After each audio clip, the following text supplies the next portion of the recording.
So, ayun, magandang araw Pilipinas and update sa buhay-buhay natin. Ngayong araw na to, uwi na tayo kasi si Daddy humingi na po siya ng sorry and tanggap ko rin na may mali ako sa part na umalis ako sa ganong kadaling way lang na kasi guys, first time po kasi ni Daddy maglasing. Sa totoo lang, first time niya maglasing. So, siguro, mali yung way ko na inalisan ko agad na porket ganun yung naging actions niya. Umalis agad ako, ang babaw ko. Sorry po. Ayun talaga yung personality ko. Pinalaki po talaga ako na lahat sa akin, lahat ng mga salita, even mababaw o hindi nakakasakit sa iba, sobrang nakakasakit po yun sa akin. So, siguro, kaya nagawa lang ni Daddy yun kasi sobrang kalasingan and hindi niya rin kontrolado dahil kontrolado siya ng alak. So, nagbasa ako ng comment sa mga nagagalit na kinukontent ko pa. Sorry po, wala po kasi akong kaibigan. Wala akong masabihan. Sa vlog ko siya mas kaya ilabas kasi sa video lang. So, kaya na bala kung i-judge niyo po ako sa nagawa ko.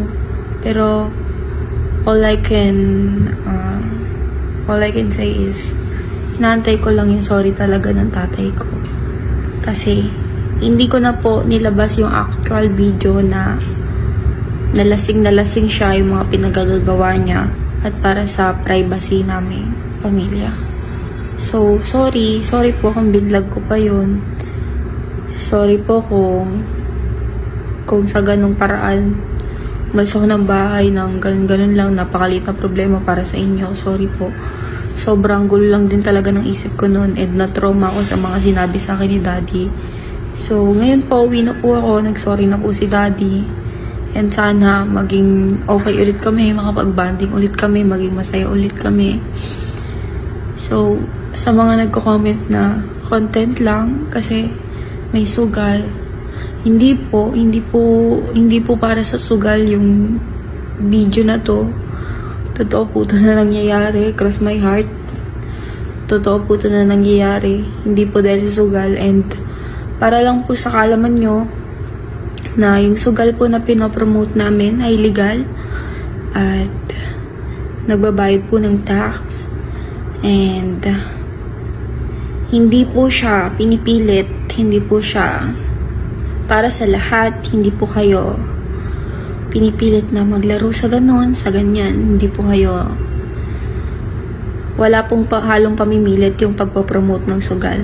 Ito lang po ay base po sa totoong games na totoong nananalo, minsan nananalo, minsan hindi. Ganun lang. Life goes on.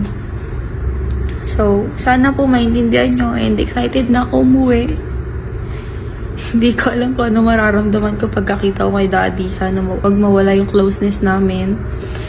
And sana gabayan tayo ni Lord sa biyahe natin pauwi sa bahay. So, let's go and see you next vlog.